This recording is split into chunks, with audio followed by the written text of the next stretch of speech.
welcome back to my channel, Luke Reacts 20, and it is another Who the Hell Is video, and my guest today is Gabe from ESC United, or ESC Gabe. Hi, Luke. How are you doing? Thank you so much for inviting me. Oh, thank you. No, honestly, I'm good, thanks. How are you? I'm doing very well, thank you. I'm very good indeed. Good. So, obviously, you've got an English accent, but what part of the UK are you from? So you wouldn't actually guess it, but I'm from Newcastle. It comes out occasionally in my accent. Like when I say the number 30, it Yeah. so, it suddenly jumps out. But for the most part, I sort of have a nondescript accent. But yeah, I grew up in Newcastle. And then when I was 18 and I went to uni, I moved to Sheffield. Okay. And now I am living in London. The busy city. Yes, but I'm out on the outskirts in the sort of you sort of feel like sort of feels like a small town next to London, which is kind of how I like it. Because obviously, centre London, it's great, but it's just mad as well. So, It's chaotic, but like, how do you find London? well, it is. I mean, it has everything. This is the thing with London is that the best thing about it is that it has everything. The worst thing about it is also that it has everything. If it makes sense, like for example, take in a good is some things that are good. You've got loads of Eurovision fans here. There's events like once a month, twice a month, so much going on. Um, but on the flip side, obviously the center of the city is so intense. Um, you spend a lot of time on the train. You spend an hour and a half commuting each day to and from work, stuff like that, just because it's so enormous. So you have all of the drawbacks, but also a lot of positives of living in a place where there is just so much of it and it just keeps on going. No matter what interest you have, there's 100 people out there somewhere in London who share it with you. And that's really amazing, I think. Yeah, and every time, so my brother lived in London for like, I'd say 10 years. So I used to obviously go down a lot, and yeah, it's crazy, but it's a great city. Yeah, no, for sure. I mean, I wouldn't want to live anywhere else. And obviously, having a Eurovision party on our doorstep in April is a Yes. plus as well. But it was £70 or £80 or something this year. Ridiculous. I've seen, yeah, that's why I was a bit like, The thing is, I spent an evening. I did a typical Eurofan thing, which was spend an evening complaining on Twitter and then immediately buy the ticket the following morning. Like I was sat there with my phone paying for it. Like I am such a sucker. Like I am such an absolute sucker for doing this. So I'm going, but I'm not happy about it. But outside of Eurovision and obviously like writing blogs and filming, what does a day in the life of Gabe look like? Well, I work for sort of local government here. So I have a very standard kind of 9 to 5. Yes. But outside of that, I mean, I'm a massive football fan, F1 fan. So Oh, I watch every race. I keep up with Newcastle and also with Tottenham, which is my mum's team. nice. So I watch a lot of football at the weekends. I'm also a season ticket holder at my like local team as well, who play in like the ninth division. Um, Dedication. yes, exactly. But the tickets are £7 on the door, and it's like 50 quid for a season ticket. So it's like it's a bit of fun, and you get to know all the players and stuff. Um, Other than that, I mean, I play a lot of video games, probably too much. I'm currently Okay. having and a lot of people will sympathize with this, the twice yearly like Minecraft phase where you intensely play Minecraft for 2 weeks and then completely drop it after the 2 weeks are done and leave it for 6 months. I'm in that phase right now. Um, but obviously, like in terms of my hobbies and stuff, the channel has become such a large part of my life in the last sort of half a year, Okay. well, third of a year, that that is sort of a hobby in itself. The writing the scripts, watching the shows, everything that goes into that. It's but I'm just trying to keep doing everything else and do that at the same time, which is tiring. Yeah, I bet. I bet. Because that's the thing, like hobbies, like they do sort of take over your life more than just like fun. They're a lot. I think I've always been somebody who, like, with my hobbies, I end up sort of going to like an extreme. Like when I was in high school, I really loved Halo, the video game Halo. Yeah. Um, and I ended up captaining a team to a European final of a Halo tournament. Okay. Um, Wow. when I was 18. We lost after being miles in the lead, and then I immediately dropped it. And then I got really into Guitar Hero, and Oh yeah. I sort of, me and my friends got together and like formed a small business to do with like putting new songs into the game for Guitar Wow. Hero. And that in itself is a YouTube channel that has existed since I want to say 2018, and has like 18,000 subscribers, something Nice. like that. And I got really, really good at Guitar Hero and played in a bunch of tournaments and ran a bunch of tournaments myself. Um, and then I got really into student politics, and I ran for president of my students' union. I didn't win, but I ran. And I went to a bunch of like National Union of Students conferences and stuff like that. And that's obviously what then led to where I work, because I work in politics now. Been a kind of 0 or 100 on a hobby. Like if I'm doing something, it's like, it's like, okay, I have to do 100 different things related to this thing. You have to go in full in. Mm-hmm. Yeah, it's like commit. You might as well commit, because you'll never get the best otherwise. Yeah. But what was your first memory of the contest? So I have a really, really vague one and then a proper one. The first really vague one is, I know for a fact I saw Lordy on the TV in 2006. I don't No. know if it was a news report or whether I actually watched the show that year. I would have been really young at the time, so my parents probably wouldn't have let me stay up. But I remember seeing Lordy in 2006, and it sort of, so I knew what Eurovision was. Hmm. And then in 2008, I remember distinctly, I walked into the living room, Yeah. 4 or 5 songs into the final. Okay. And my mum had just been like flicking through the channels. She didn't know what to watch. So she was like, well, might as well stick this on. So I walk in and I was like, what's on the TV? And mum's like, oh, look at this. It's a load of absolute rubbish. And I sat down and I was just like transfixed by it. And I remember, again, because I was a kid, and the gimmick entries when you're a kid, Yeah. I remember seeing Rodolfo Chiquilaquatre playing that stupid toy guitar on stage and fell instantly in love. I thought it was amazing. And after that, I remember like downloading back before streaming services, Oh back yeah. that, like, not, I wasn't even using iTunes at this point. I remember directly paying for and downloading MP3s of the songs I liked from the official website in like June 2008. Okay. Wow. And that kicked something off for me. I was banned from playing Baila El Cheeky Cheeky over the speakers in my room. I was said, my parents told me, you have to use headphones.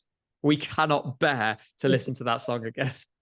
I think whenever, it might not be your favorite song, but whatever your first memory is, it holds a special place in your heart. For sure. I actually found the same to be true. So when I first went to Eurovision, like in person, was in 2017, Okay. in Kiev. And the first song I heard live, I went to like the family rehearsal on it would have been the Thursday afternoon. Yeah. And it was In Too Deep by Tijana Pokachevich, which by all accounts, I think most people have forgotten about. I still listen to that song all the time. And I'd never really, I wasn't that into it before the contest, but like remembering how I felt when Yeah. that song came on that day, it is still so, so special to me. Probably even more special than, the originals, like thinking back to 2008 when I first started watching. But what does Eurovision mean to you? Well, firstly, I think it's, the thing I've always looked to in Eurovision is just the joy of it and the fun of it, and the fact that it's simply, sure, sometimes it's silly, sometimes the songs are a bit naff, but like it kind of, I feel like we're actually all quite self-aware about this. It's just, there's absolutely no reason why we can't all have fun and have a great time and enjoy some, ranging from some of the best songs and my most loved songs in the world to some things which are, a silly bit of fun. Yes. Sometimes both, like And I've just always experienced and taken so much joy from finding these new artists and this new music every year, being able to celebrate that with friends who I've made now from all over the world. The fact that we all essentially get together and you have a massive party with your friends for a week every May, you know, it's just, it's this such a precious thing. And I don't think there are many other things like it in terms of the way it ramps up and builds up to that one massive event. And while we're a sort of fairly small but loud and energetic bunch of fans for most of the year, for that 1 week of the year, it's the biggest thing, it's the biggest story in town, right? Yes, one. And I just absolutely adore every element of it. And I love hearing songs in different languages and experiencing, genres and culture that I didn't know existed, that I've had my eyes open to Yeah. through Eurovision. I just think it's neat. Yeah, it's one of a kind. Um, but right, this is a tricky question. Okay. What's your favorite Eurovision entry of all time? Of all time, I am gonna okay. I have two answers and they're both from the same year. Okay. Um, with an honorable mention. So sorry, that's such a cop out. Um, so my two favorite of all time, Gravity by Zlata Ognevic and I Yes. Feed You My Love by Margaret Berger. Okay. Which two very different songs, but two songs that have aged amazingly, that put me in like such the exact mood I want to be in when I'm listening to Eurovision songs. Um, you know, live performances flawless, instrumentation flawless. Like I love everything about those performances. As an honorable mention, I've got to go straight down the UK, local route and say Spaceman by Sam Ryder will always have such a special place in my heart, um, both for how it made me feel that night in Turin when Mhm. we came second, and for the fact that what he did gave us Liverpool, which is the most special Eurovision experience of my life. So that will always be up there as well, but not for the same reason as those two which sit at the top. Yeah, yeah.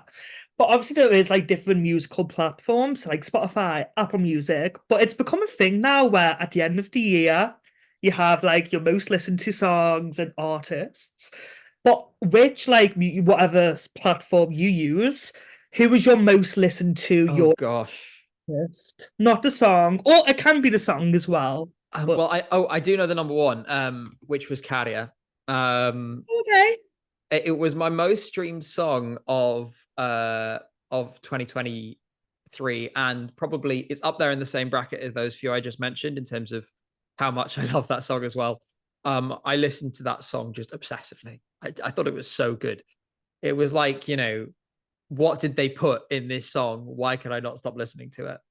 Hmm, Um, yeah. although I do find it funny that Tattoo by Loreen was on my top 100, but it was like 87. It wasn't that I disliked the song.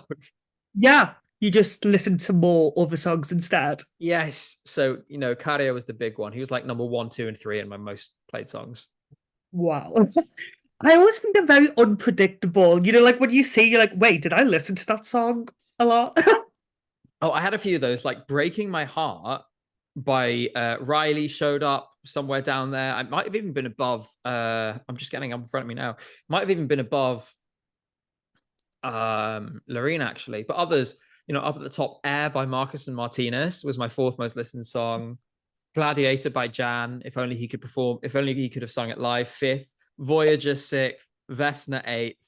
Hoida Mutz by Benjamin, ninth. Ulevoimainen, seventh. You can see I like Finland. Yes.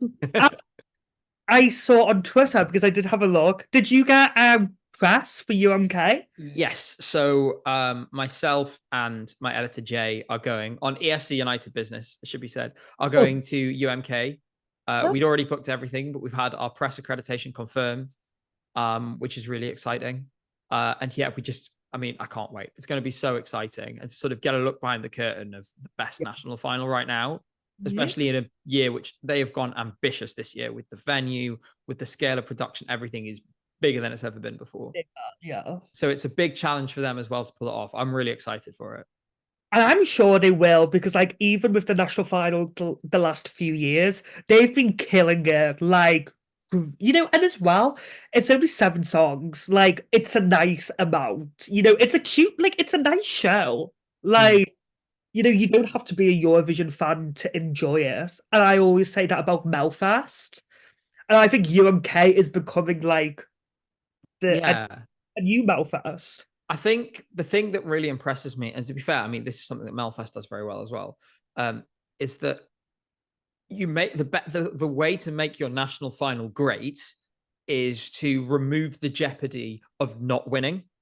And what that means is that the show has to be respected enough and high quality enough that if you don't win, if let's take Kumar as an example, if you come fifth, your song will stand on its own merits. The competition won't make it look silly. No one will look at your song and go, "Oh, that finished behind the silly song," that Mm. finished behind Dust in the Turkey, Yes, yes. that kind of thing. And if you look, using Ulevoimainen as the example, that song was number one on the Finnish radio play charts for something like 14 weeks.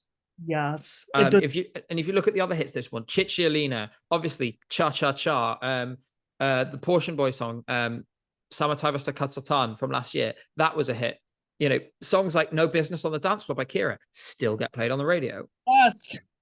Finland is actually one of the first to crack this formula that only really Sweden can deliver consistently. There are other countries which do it sporadically, but no one else has been able to do it consistently year on year until now. Finland is now doing it for the 4th year running.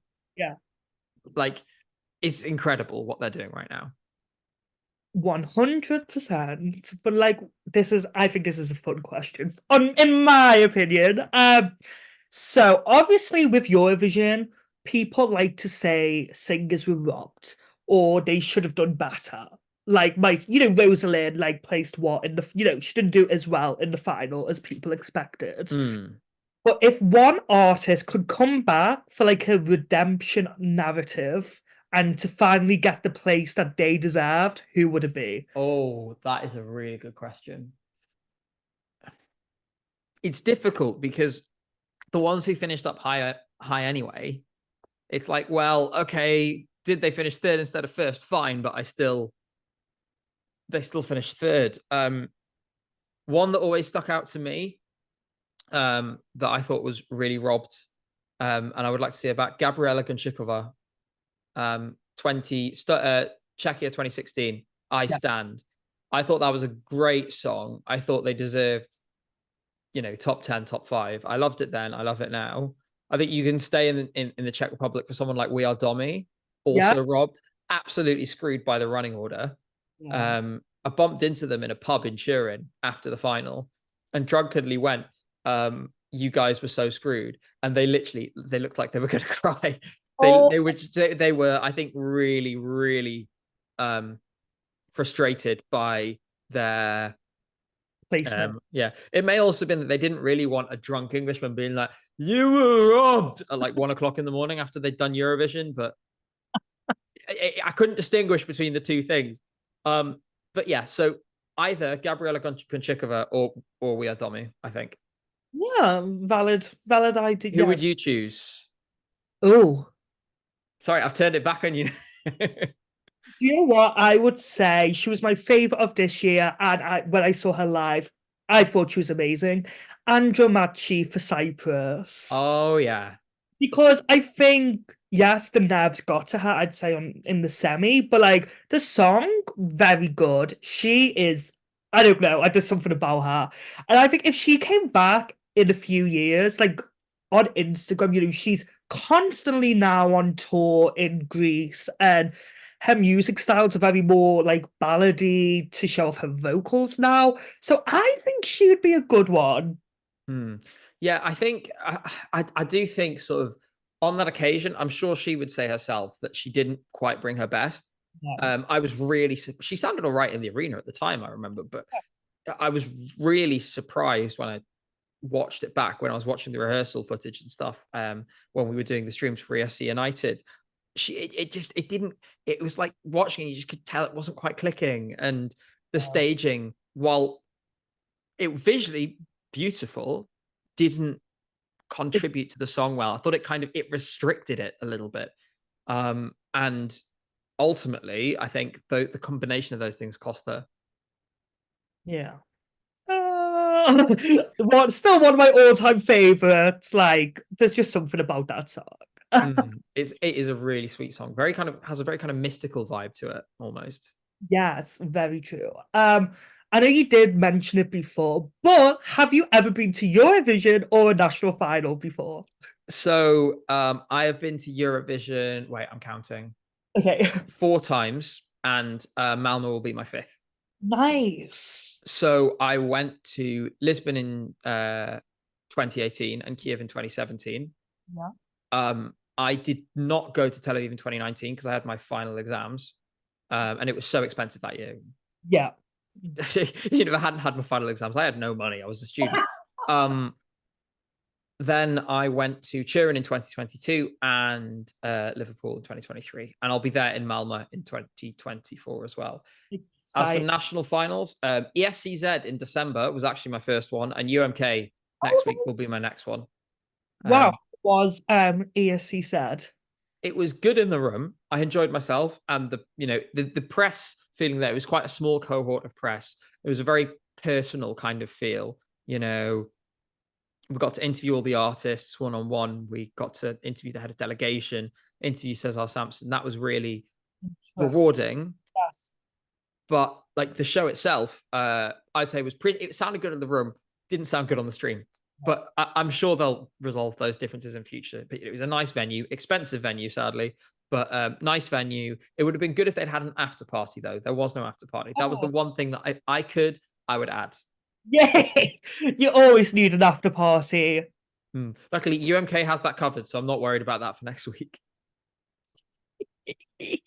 When is that? Is that next week? It's next Saturday. So it's on Saturday, the 6th of February, the 10th. So we're still essentially a fortnight away, but it's officially next week because we're recording this on a Monday night.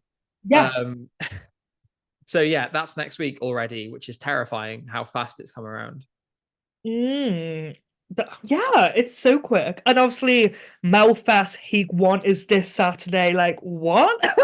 Yeah, and we've got the triple header, but the triple header is lined up perfectly. Vidbeer, MGP, Benidorm Fest. Basically, as one finishes, the next one starts. Like back to back to back. So I've got some friends who are actually going to be here for Cornelia Jacobs' show in London who are staying with me. We're all going to watch the shows together. So I'm really looking forward to it. I think it's going to be really nice. Yeah. That'll be so nice. But I have to ask you this, just because we were talking about Eurovision and like the ones you've been to. So I live 15 minutes on a train to Liverpool. So how did you find Liverpool as a city host? Oh, I loved Liverpool. I've been there a few times because it's also where the Labour Party conference is hosted. And I go each year for work. In my sort of capacity on that side. So I was familiar with the venue and I was familiar with the surroundings, but like I really got into it this year. Like Liverpool basically set the standard in every single front, in terms of the welcome, the way the city embraced the contest and all the additional cultural stuff they had going on the side. The fact that the Euro Club blew every other Euro Club out of the water by a mile. The fan zone was easily the best fan zone I've ever been to, especially when you compare it to Turin's, which was totally awful, really. Liverpool basically set the standard in every single way. And honestly, if Eurovision came back, I would think, I don't think they'd put it in Liverpool again because they'd be like, okay, well, we should put it in another city now. But I think if it came back and they were like, well, Liverpool was great before, let's just do that again. People might be like, why is Liverpool again? But also we'd all be like, they were so good last time. Like, and it'd be really interesting to see what Liverpool would do with a full, because obviously rightly the show was themed around Ukraine and Ukrainian culture. It would be really interesting to see what a British, like a Scouse Eurovision would be like. I would love to see that. I want a Scouse Eurovision. I want a Geordie Eurovision. I want a Glaswegian Eurovision. All of those things in the next 10 years. And honestly, Ollie Alexander, I think we've got a shot. I really think so. I really, really think so. Especially since so far we've seen, in my opinion, I like all the songs so far. They're strong. It's a strong set of songs, but there's no winners there at this stage. The closest thing we have to it is Slovenia, and I do think it's going to do probably top 10, but I don't think it's going to win. So Yeah. we're waiting for a song that, you know, elevates, a song that you listen, you straight away think this is in with a real shot. You know, the feeling we got, I think, like Arcade, Tears Getting Sober, and Think About Things in 2020. 2020, my beloved, that was going to be such a good year. Yeah. Songs like, you know, I mean, Ziti Buoni in 2021, 2022, you know, I think especially with the live performances, people saw Chanel, and obviously Sam Ryder, again, once you saw the live performance, like, all, and of course the song that actually won, Stefania, like all of these, I'm waiting for a song that makes me do what those did, where it takes your breath away and makes you go, oh my God, like this song. This is it. Yeah. This is, you know. So, and I think Ollie could do that. He could fully do that. Boy can sing live. Yes. Yeah, he can. I know I saw people say, oh, he's not good live. He is. I've saw videos. Have you seen the performance of It's a Sin he did with Elton John? Elton It was John. amazing. And like Elton John doesn't just sing with any old schmuck. Like, so yeah, he's gonna be amazing. But you are part of ESC United. How did you get involved with that?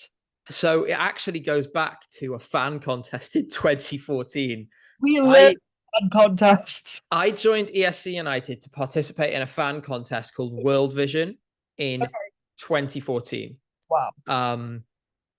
And I was a bit, I was a bit chaotic back then. I once got an infraction on the forum because I called somebody, and in my defense, he did kind of deserve it. I called someone like the skid mark on the collective underwear of the forum or something, which was creative. Yes, very good. But it also screams angry teenager on the internet, which is what I was. But then I stayed active in that contest for some years afterwards, until I eventually years later, I became a moderator on the forum, which then meant I was sort of engaging more with Matt, engaging more with sort of the people in charge, and Sean as well. In 2020, I think I can't remember whether I asked Matt or Matt put out a thing on the moderator section of the forum saying, we're doing juries again. Okay. So the sort of, you know, every year we do the jury and we all rate each song. And then we get our sort of collective ranking. Yeah. So and I asked if I could get involved with that. I did that year. And then the following year, during the week, they needed people to to do the online press center. Okay. And I was available. I had loads of free evenings that week because obviously my job revolves around election cycles. So immediately after the election is when nothing is happening because everyone's exhausted. Yeah. Eurovision always falls, basically, as a general rule. British elections are always on the first Thursday in May. That means usually Eurovision falls about 7 to 10 days later. You know, so, well, not 7 to 10 because 7 days would be the Thursday. It would be 9 days because that would be a Saturday. So Eurovision usually falls 9 or 16 days afterwards, which means at the absolute perfect time of the year, I have nothing on at work. So I could work from home the whole week, log off, bang on 5, join the streams, watch the rehearsals, and so on. So I did that year. And obviously the following year, I was in Turin. By that point, I sort of built up a bit of experience, having done it for a couple of years. And they gave me the opportunity to actually be physically on the stream. We didn't have accreditation, but we were physically there in Turin. And we did the same this year as well. So it sort of, it happened almost, it was weird because 2020, it sort of almost happened a little bit by accident or a little bit sort of coincidentally. And since then I've been Good. very fortunate to have been given the opportunities by Matt and the rest of the team and the trust Yeah. that I've been given. And, we're here now where I'm coming up to what is going to be my 5th year Wow. covering Eurovision with ESC United, because 2021, 22, 20. Yeah, 5th year. Wow. And like, this is the thing, if it wasn't for that, like, being honest, I would probably know who you are. But you are constantly like, I see your name everywhere on Twitter, on YouTube now. So I think you're like one of the main focuses for ES for Thank sure. you. I mean, it's like it's a massive team effort. What you've just said just shows that I one thing I do need to do, I need to tweet less. I tweet too much. I'm chronically online, but it really is like the reason the ESC United streams work is because we have a really good chemistry between each other. Um, there's a video on YouTube which has sort of done the highlights of each year, Okay. and like not put them into sort of best of compilation. Yeah. But I really love watching it back and remembering, like, because what you're watching is, oops, I knocked my microphone. What you're watching is a bunch of friends having a good time and enjoying something that we all really, really love.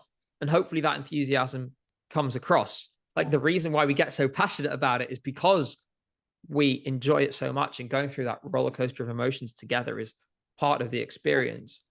I want to make, when people are watching it, we want to make people feel like they're watching it with us. And we want our sort of descriptions and so on to be vivid enough that you can sort of see the performances, even if you're listening to us describe a rehearsal. Like, I have such a good relationship, like on a personal level. I absolutely love, Sean, Matt, Connor, Roy, David, you probably haven't seen on screen, but he was in Prague with me. Absolutely brilliant. Mel, who is essentially the sort of wizard who holds everything together. She is absolutely incredible, and God knows where we'd be without her. All the different contributors who are writing articles, who are going on the streams. People like James and Emma, who were on the streams, who joined us virtually last year. We have this chemistry and that Nice. atmosphere.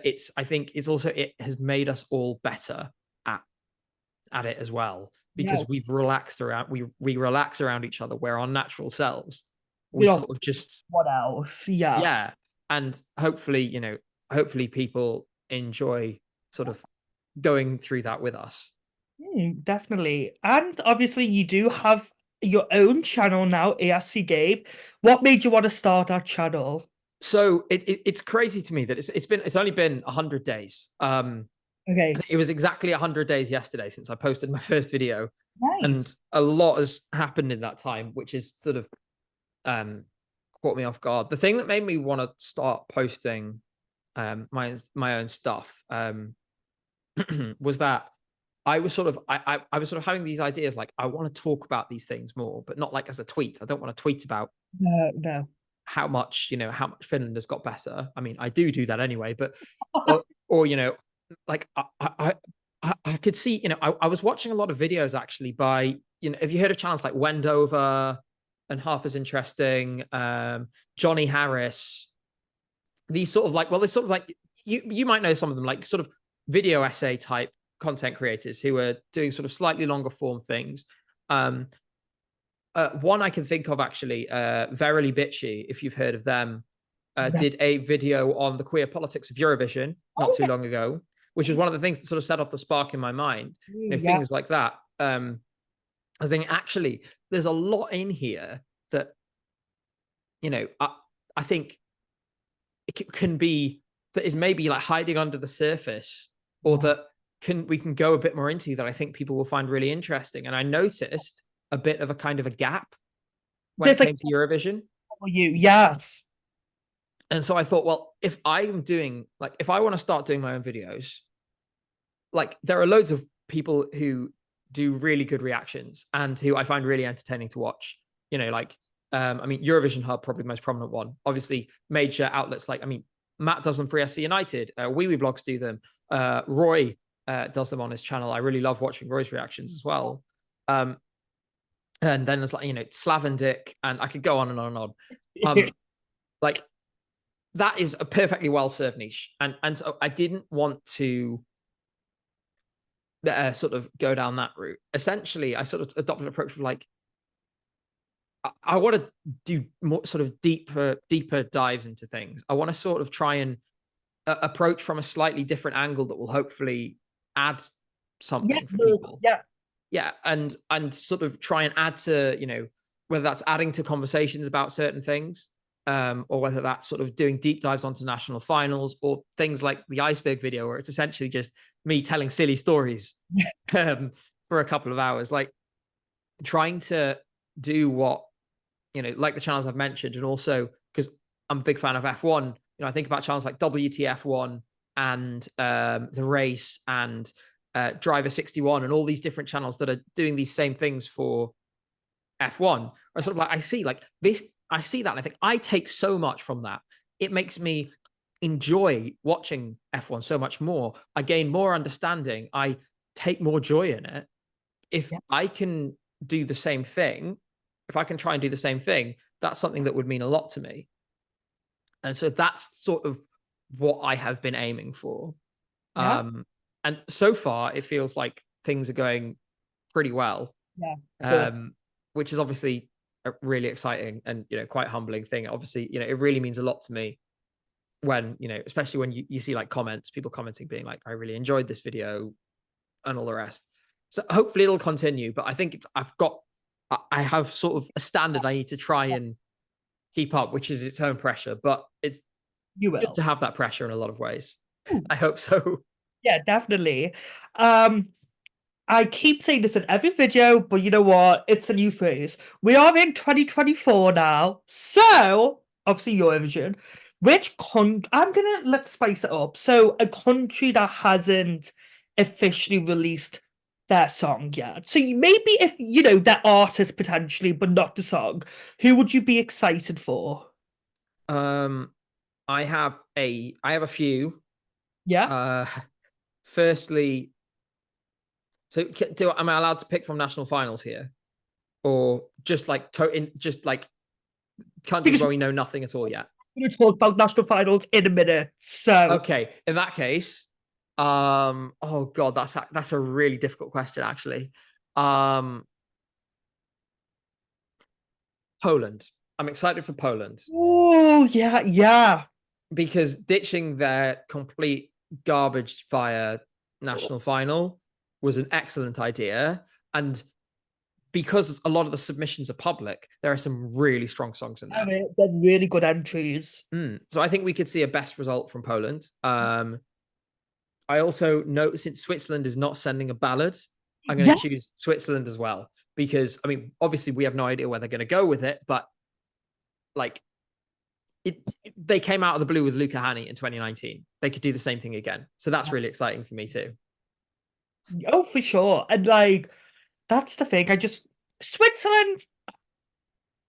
I like the last few years, not love, but I think they need to change it up now. Like send a woman or send a guy with a bob. Like you said, Luca. Bring him back. I would not complain. Well, no, I mean he was. That's the thing is that's the kind of song that could have won in another year. Beg pardon. It could have won in another year. It was just the fact that it was in a year with like Duncan Lawrence and with Mahmoud and all of that that meant that obviously it became an extremely strong addition at the top and It was meant that it got squeezed out a little bit by those. yeah, just a little bit. I've been doing a thing, Gabe, where I've asked my previous guest to ask a question for the next guest. Okay, So there are two questions just in case you don't watch the first one. right. The first one is, do you watch Eurovision Tea? If so, who's your favorite member? I am gonna have to. I have seen one or two videos of Eurovision Tea. Yes. And I am going to have to absolutely blatantly brown nose here and go and say, Shane, I'm not above being a kiss ass. And since Shane was the one who asked the question, Shane, I'm saying you're my favorite. Answer. No, no, oh God. But yeah, shit. But right, Gabe, what's your question for my next guest? Okay, my question for your next guest, I'm gonna go with I'm gonna go with a slightly different angle. I'm gonna say, who do you think is going to be the most improved country in the next 3 years? Ooh, okay. In the Because next. I'd be really curious to see, unless they say like Sweden or Finland, because then that would be like they're not allowed to. That's it. They're not allowed to say a Scandinavian country except Denmark. They can say Denmark because Denmark are useless. But Norway, Sweden, and Finland are not permitted as answers. Okay, apart from deer slay. Well, thank you, Gabe, so much for being a guest. I really appreciate it, and I had fun. Thank you so much for inviting me. I've had a great time. I really appreciate you inviting me on. Oh, thank you. But yeah, thanks, guys. And Gabe, where can they find you? So you can find me on YouTube at ESC Gabe. And you can also find me on Twitter at ESC underscore Gabe. And of course, make sure to follow ESC United too, because you'll be seeing plenty of me over there on the next few months. Yes. Well, see you for the next video. Bye. Right, I'll stop.